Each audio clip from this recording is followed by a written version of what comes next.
Hi గారు, welcome to our channel. ప్రస్తుతం మనతో పాటు దాము బాలాజీ గారు సీనియర్ జర్నలిస్ట్ ఉన్నారు. వారితో ఒకసారి మాట్లాడదాం. సార్ నమస్కారం. సార్ నమస్తే.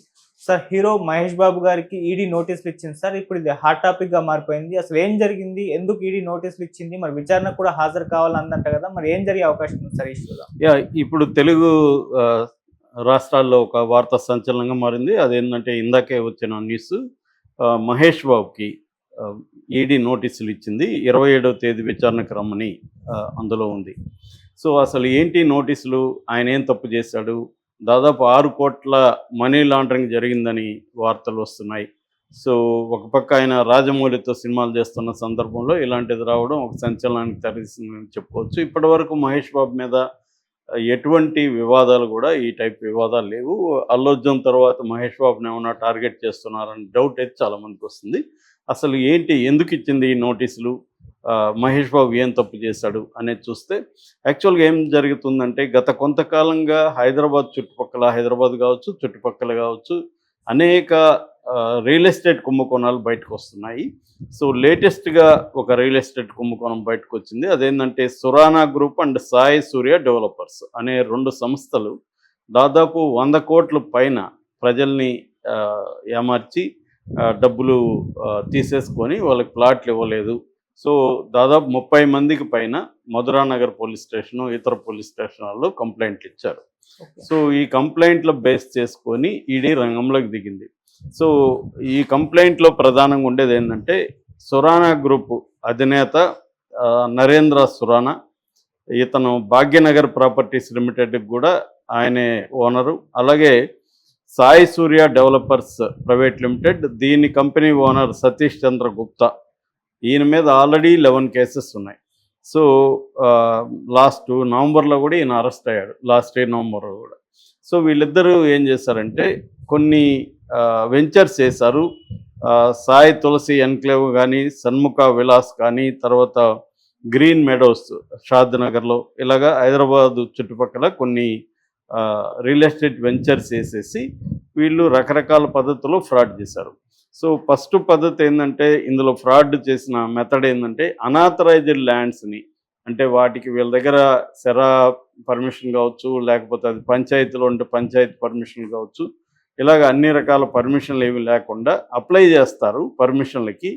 అవి వచ్చుండవు, వస్తాయి రావు కూడా తెలియదు, కానీ వచ్చిందని చెప్పేసి వీళ్ళు ఏజెంట్లను పెట్టేసి హడావిడి చేసి పాంప్లెట్లు వేసేసి చేస్తారన్నమాట. పెద్ద ఎత్తున ఆఫీసును చాలా రిచ్గా తీసుకుంటారు. ఒకసారి మనం ఆ ఆఫీస్కి అడుగు పెట్టగానే మనకు అన్ని రకాల మర్యాదలు జరుగుతాయి. ఈవెన్ మధ్యాహ్నం లంచ్ టైంకి వెళ్తే మంచి లంచ్ పెడతారు, మెస్ది.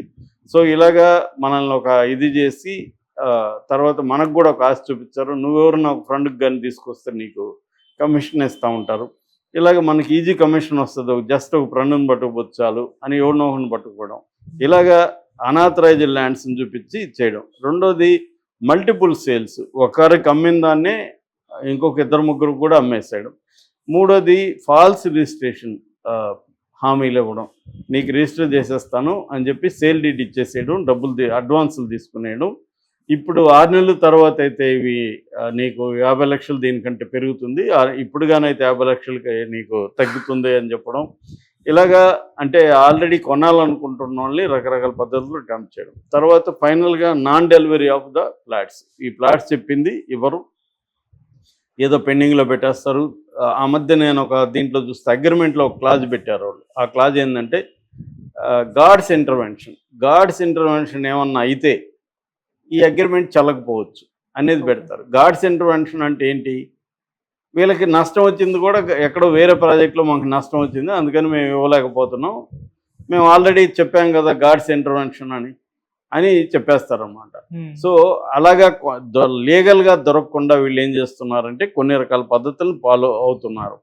సో దీంట్లో చాలామంది ఇలా ఇరుక్కొని ఈ ఇద్దరి రియల్ ఎస్టేట్ ఏజెన్సీలో దాదాపు 100 కోట్ల పైన ఫ్రాడ్ చేశారని చెప్తున్నారు.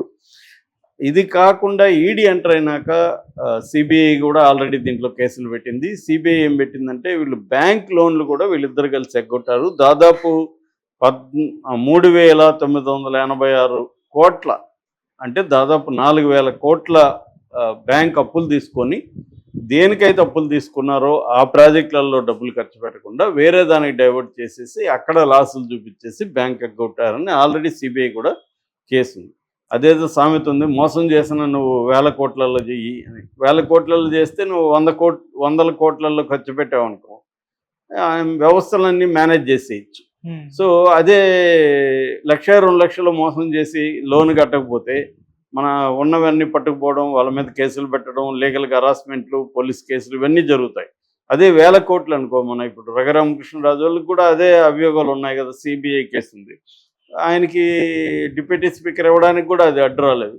అదే చిన్న వాళ్ళు అనుకో, వాళ్ళకి పదవులు ఉండవు, వాళ్ళకి ఏమైనా ఉద్యోగాలు ఉంటే వాటికి ఇబ్బంది, ఉద్యోగాలు కూడా ఉన్నవి పోతాయి. ఇటువంటి కండిషన్లో వీళ్ళిద్దరూ చేశారు. ఇప్పుడు మహేష్ బాబు ఏం చేశాడు, ఈ ప్రాజెక్టులని ఎండోర్స్ చేస్తూ అడ్వర్టైజ్మెంట్లో పాల్గొన్నాడు. వీళ్ళు తెలివిగా ఏం చేస్తారంటే పెద్ద పెద్ద హీరోయిన్లకి డబ్బులు ఇచ్చి వాళ్ళ దగ్గర ఎండోర్స్మెంట్ చేస్తారు. ఎప్పుడైనా ఇప్పుడు కంప్లైంట్ ఇచ్చిన వాళ్ళు అందరూ ఏం చెప్తున్నారంటే మహేష్ బాబు ఎండోర్స్మెంట్ చేయడం వల్లే మేము నమ్మాము ఈ ప్రాజెక్టు, ఎందుకంటే ఇది అథెంటిక్గా ఉంటుంది, మోసాలు చేయరు, మహేష్ బాబుకు ఒక క్లీన్ ఇమేజ్ ఉంది, సో మహేష్ బాబు ఎండోర్స్ చేస్తున్నాడంటే ఇది నమ్మకమైన ప్రాజెక్టే అనుకొని దిగారు వీళ్ళు. అంతకుముందు కూడా కె విశ్వనాథ్ కావచ్చు, సిరివెన్నెల కావచ్చు, కొంతమంది చేసిన ప్రాజెక్టులు కూడా ఇట్లాగే ఫ్రాడ్లో ఇరుక్కున్నాయి. సో మనం ఏంటంటే ఒక నమ్మకమైన వ్యక్తులు, వీళ్ళు ఇది నమ్మకమైన ప్రాజెక్టులు మేము కూడా కొన్నాము అనేది చెప్తే మామూలు కొనేవాళ్ళు నమ్ముతారనమాట. ఈ టాక్టిక్స్లో వీళ్ళు చేశారు. సో మహేష్ బాబుకి ఈ ఎండోర్స్ చేసిన దానికి గాను 5,90,00,000 డబ్బులు ముట్టినట్టుగా ఈడీకి వచ్చింది. ఇందులో 3,40,00,000 చెక్ రూపంలోకి వెళ్ళింది, 2,50,00,000 క్యాష్ రూపంలోకి వెళ్ళింది. సో చెక్ రూపంలో ఇచ్చిందంటే దానికి అకౌంటింగ్ వ్యవహారాలు ఉంటాయి, కానీ 2.5 crore క్యాష్లో ఇచ్చిందంటే ఇది హవాలా ద్వారా, మనీ లాండరింగ్ ద్వారా వచ్చింది.